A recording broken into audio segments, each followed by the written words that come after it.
Okay, welcome to the DevOps Online Summit. My name is Tracy Reagan, and I am the CICD track chair.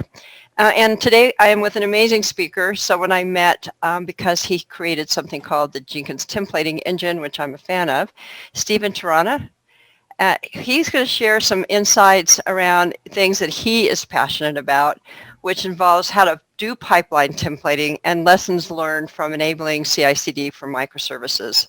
Microservices are a big topic, and they do change the way we think about managing workflows, because if you're doing poly repositories and your microservice is in its own repository and has its own workflow, that means you're going to have a lot of workflows. So Stephen is a chief engineer at Booz Allen Hamilton, which means he's got a lot of experience working with a lot of different customers. And he's focused on building reusable capabilities for the firm and the industry. He uses these capabilities to help organize the adoption of all things in modern software delivery, DevSecOps, cloud infrastructure, container orchestration, and my favorite topic, microservice architectures. He is, as I said, the author of the Jenkins Templating Engine, which is quite brilliant. He is passionate about open source, has been working with the Jenkins community for some time, and he is a CDF ambassador. He does contribute where he can through webinars, blog posts, documentation updates, and bug fixes, and he loves to share what he's learned and has spoken at KubeCon, DevOps World, Red Hat Summit, and DevNation Federal. So we are honored to have you, Stephen. Thanks, Tracy. It's nice to be with you. So, I'm going to ask you a question sort of about your topic. What was it about initially thinking about pipeline templates and microservices that kind of pulled that topic together? Sure. So I'm going to say the same answer that I tell my clients, which is to prioritize pain. I was responsible for maintaining a DevSecOps pipeline that supported, we were a central DevOps team, and there were something like 50 or 60 different microservices in their own source code repositories. As a federal consulting firm, we were working alongside a bunch of other contractors as well.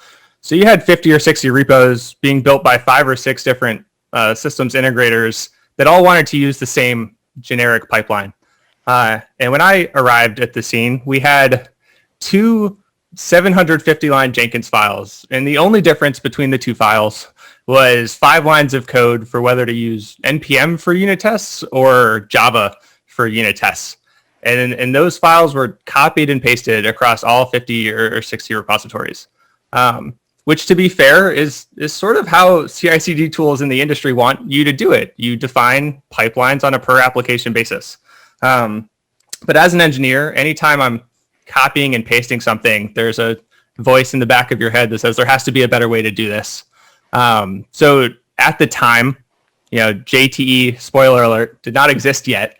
But what did exist was Jenkins shared libraries. So the approach that we took was to basically have an if-else statement that in one Jenkins file that said, is there a package.json or a pom.xml? And based upon that condition, dynamically load a different shared library based upon that. And both libraries would implement a unit test method. And through that approach, we were able to consolidate like these 2 Jenkins files that were hard to maintain individually into one pipeline that could be used for everyone, regardless of application. So after we did that, we sort of said, that's a cool idea. How far can we take this? Can we take that design pattern and take it all the way to be able to create pure tool-agnostic pipelines and then plug and play with what tools are being used for the different steps?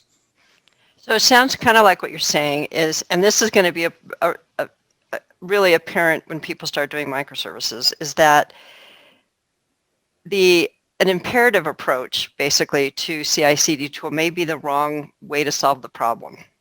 If you could summarize the kind of the problem set, and from a high level, what do you really mean when you talk about being able to template things, and why is that important?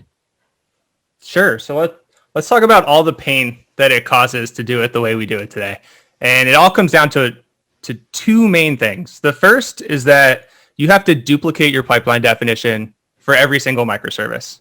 That duplication leads to a ton of challenges, right? The first is that now you have to onboard each microservice individually. The second is that you usually end up copying and pasting these pipeline definitions across services and then tweaking it. And what ends up happening is over time, you have an extremely complex, brittle system that's hard to update. Making changes to it means orchestrating PRs across all your repositories. So the general idea behind JTE is let's separate the business logic of our pipelines, what should happen and when, from the technical implementation of what tools are we going to use to implement that business process. And by doing that, we can take the duplicative pipeline definitions spread across the whole org and consolidate them into a set of common workflows that are decoupled from the specific tools and share them across teams so that I don't have to open 60 pull requests anymore to make a change to the pipeline. So now you're starting to talk about another favorite topic of mine, which is what I like to call DevOps at scale, right? Because what we're really doing is we're trying to solve problems and scale that across the organization. And what you really just defined was a declarative model that is essential for, in my world, DevOps at scale. So how do we solve these problems related to scaling across DevSecOps and all of the different pieces of the puzzle or the overall CDF landscape, and how do we do that at scale? In particular, thinking about the fact that all microservices are not equal.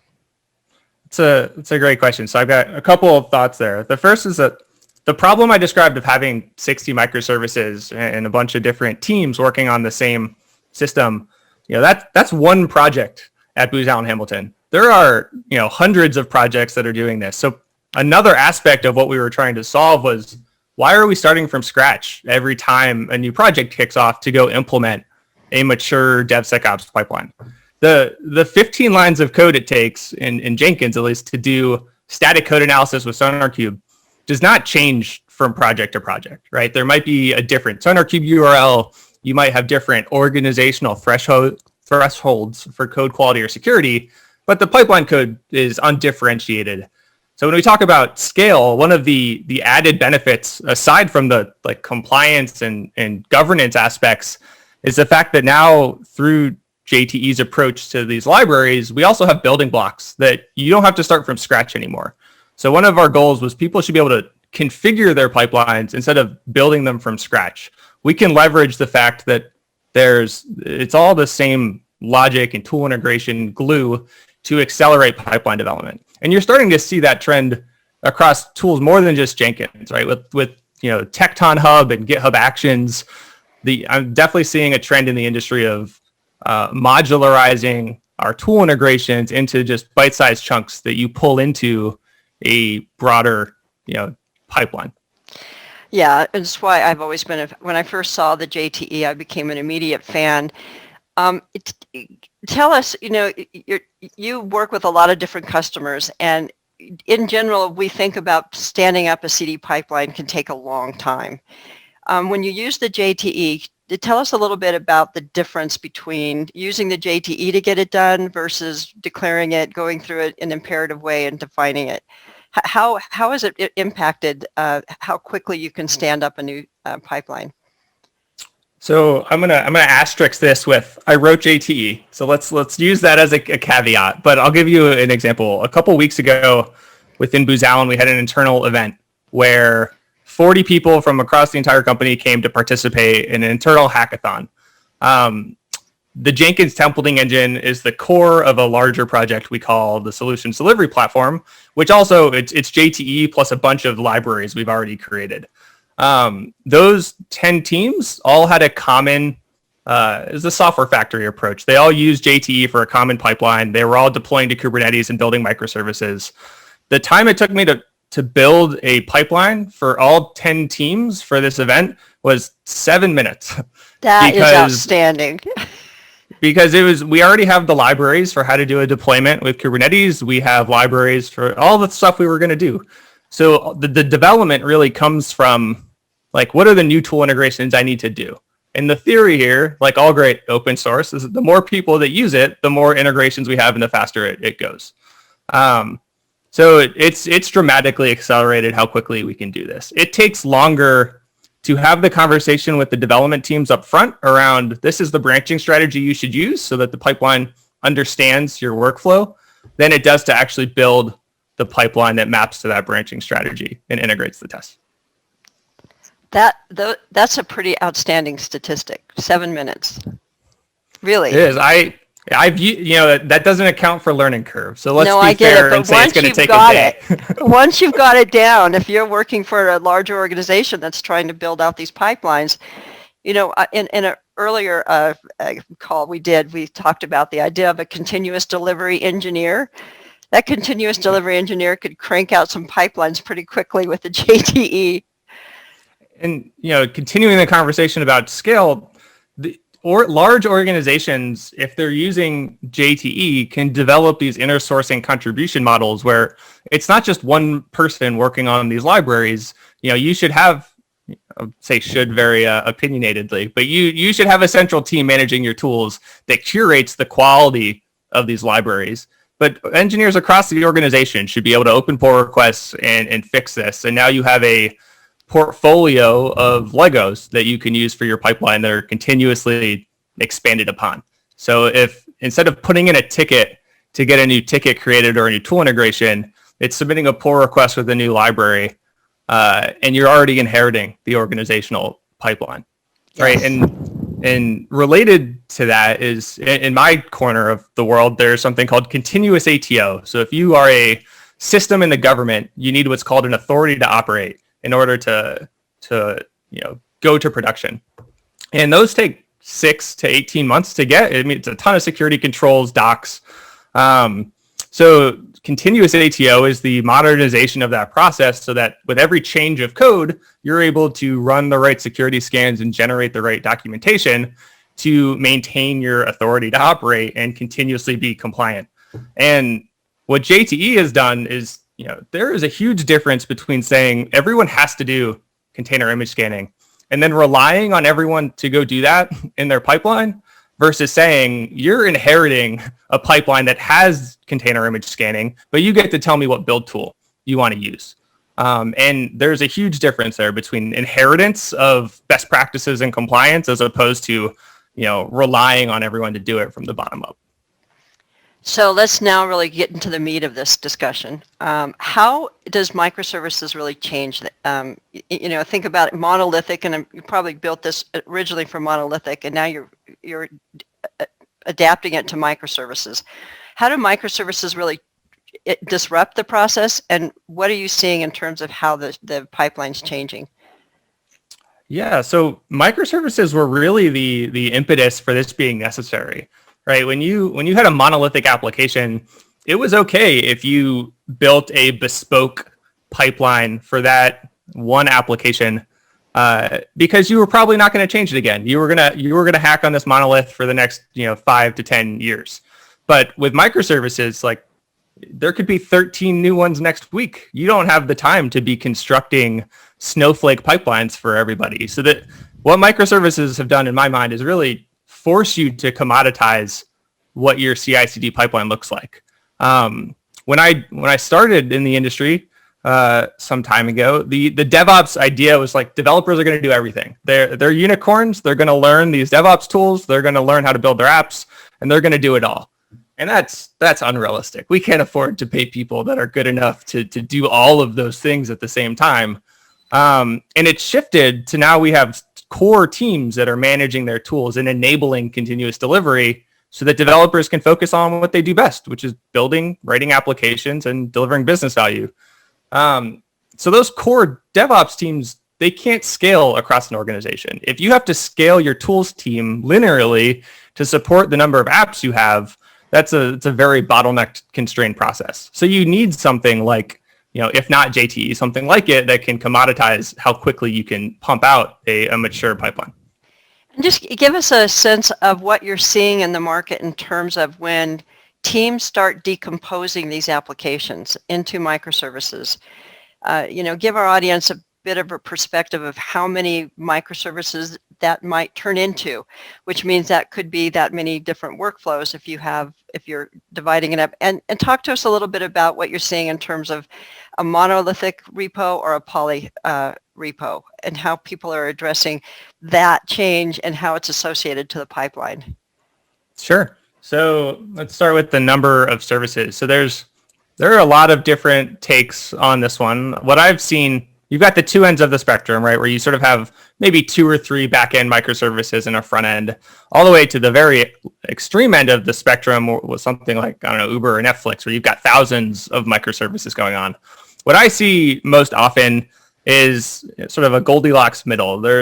Most places will actually have like 10 to 50. I don't see a lot of places that can accommodate the complexity of having more than 50. And even 50 is a lot of services to have, right? The way I try to explain it is that microservices simplified how you can decouple teams to work in parallel, but there's that conservation of complexity. If we made that part easier, something else had to get a lot harder.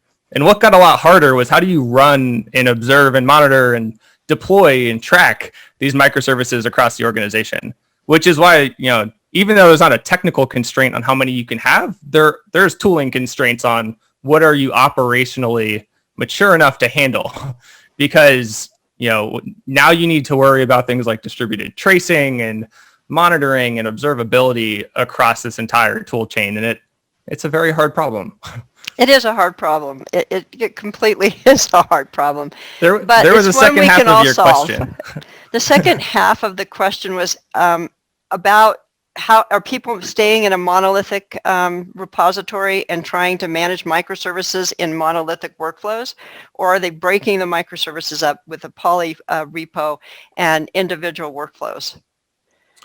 It seems like the gut reaction when teams are just starting out is to keep a monorepo, but I do everything in my power to break it up into multi-repo or poly-repo organizations. And the thinking there is couple-fold. Like, number one, from a versioning perspective, it is a lot simpler to maintain versioning of your deployable artifact if you only have one deployable artifact in your repo.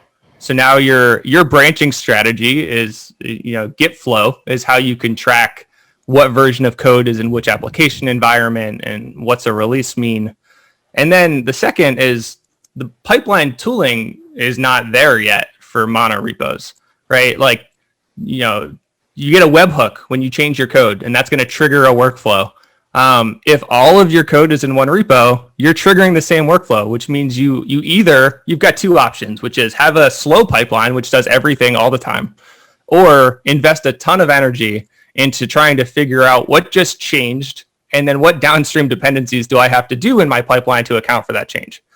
And the counter argument that I see very often is, well, Google has a monorepo. I hear that too. And it is very difficult for me to not say, well, you're not Google. Google has engineers that are the top of the field dedicated to solving this problem. You have 3 people. Exactly. And the tooling is just better shaped to do polyrepo. I try to explain that to folks too, because if you think about the Ubers and the Netflix and the Google, they were literally on the bleeding edge, and they defined these processes in their environment as they cranked out these microservices and figured this stuff out. But we can learn from their mistakes. So just because they did it doesn't mean necessarily that is the way that everybody else should do it. And in reality, the poly repo really speaks to why you need to be able to spin up different workflows quickly. And the poly repo is really, I think, drives the need for something like JTE. Yeah, the second you've got multiple repos, like that means multiple Jenkins files or multiple GitLab CI.yaml files that you're trying to maintain everywhere. Yeah, it's a big How many of you out there that are watching have like symlinks you're trying to do across all these repos, or have scripts that, commit the same file to everything? Like, there's a better way. I promise there's a better way. There is. But, we're learning, because what you're talking about really is moving Jenkins from a monolithic kind of imperative workflow approach to one that can support a decomposed application. I always explain to people that the reason why I think your explanation was really good too, but I always remind people that when you go from a monolithic application to a decomposed one, you don't do the link step anymore. So you're not creating a static link. You're linking everything at runtime. And that means that we have, instead of an application with a big A, we have applications with a little a, and those are each microservices. And we have to think about them independently if we're really going to build a service-oriented architecture around microservice, which is a totally different topic, which I'd love to have with you in the future. So let's just think about, what's next. I think because what's next is a big what's next. Where do you see the CICD kind of pipeline? How is it going to morph over the next 5 to 10 years? What are your thoughts on that to support everything we just talked about? So there are two things that come to mind. The first is I mentioned that trend in the industry of smaller and smaller pieces that you import basically into your pipeline, like a GitHub action or a Tecton task. All that's missing from that to turn it into a templating solution is a file that outlines a business process in tool-agnostic terms. I want to build, test, deploy. And then you have all your tasks. And then you just need a mapping file, like a configuration file that says, for this team, I have this workflow, and this is the action that I want to mean build, and this is the action I want to mean test, so that you can link your libraries of actions to the business process that you're inheriting, right? And then it doesn't really matter if the task runner for those tasks is Tecton or Jenkins or GitLab, but the theory there behind this is what's going to happen when I make a code change in tool-agnostic terms to this is a specific task I want to be executed for that step. Is where I see things going to enable that commoditization and scale. And the second thing I would mention is event driven.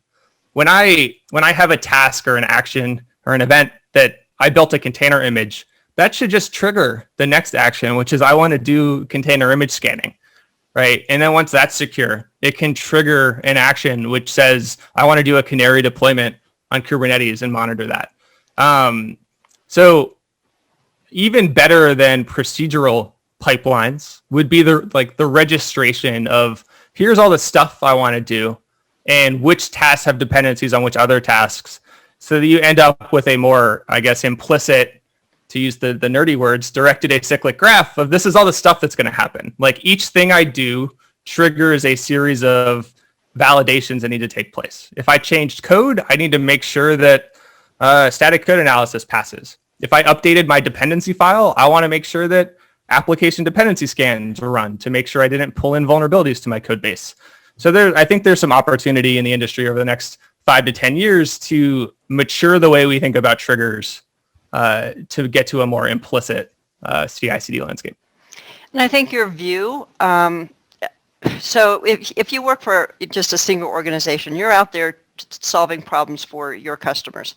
But if you work for one single organization and you're the CD engineer for that one single organization, the habit is to say every team's going to use these specific tools, and we're going to build this pipeline around these specific tools. But we have never really achieved that. Every development team has their own kinds of tools that they need to use for their specific environment. So I think important to really understand about the JTE is that mapping. That what you're doing is you're defining a level of compliance that the pipeline must achieve, and each of those compliance levels can map to the tool that's going to get you there. This is something that organizations, that are, like I say, trying to build a standard pipeline within their organization, they fight the developers to try to force them into specific tools as opposed to requiring specific compliance levels that they get to map the tool that's going to do that job. Yeah, so Booz Allen has some internal awards called the Booz Allen Excellence Awards, and Kosuke Kawaguchi, the creator of Jenkins, was nice enough to sort of just talk about SDP and JTE for those awards, and he had a quote in there that is very relevant to what you just said, which is that there's this constant tension between the organization's desire for autonomy and efficiencies of scale and the local developer's desire for autonomy and local innovation, right? And what JTE does is turn what are traditionally diametrically opposed forces and lets them fight in the same direction now, or pull in the same direction. Exactly. So we're almost at the top of our 30 minutes. Give us a parting thought as folks go out there and they're starting to think about how they need to address this new microservices world. Give us some parting thoughts and how they should think about it and what their next step should be if they want to move to a more flexible and agile pipeline. Sure. So I have a soapbox I pull out for every new team that I talk to that I'll leave people with, and that is that the most common place that I see teams struggle with CI/CD adoption is that they treat their application environments and their branching strategy and their business process like they're three different things, when in reality they're three different manifestations of the same thing. So the most often you'll see people run into challenges will because they'll have a static test environment, but then they can't tell you exactly what branch of code maps to that test environment.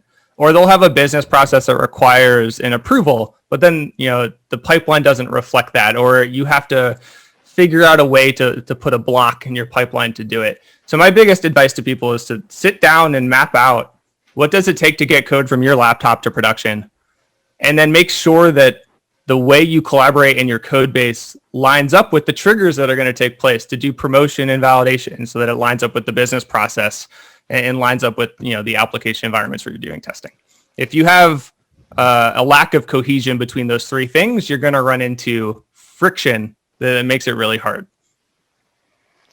Well, thank you very much. Thank you so much for taking this time to present to the DevOps Online Summit. Where can people go to find out more about you and the JTE? Because I know we're going to get that question.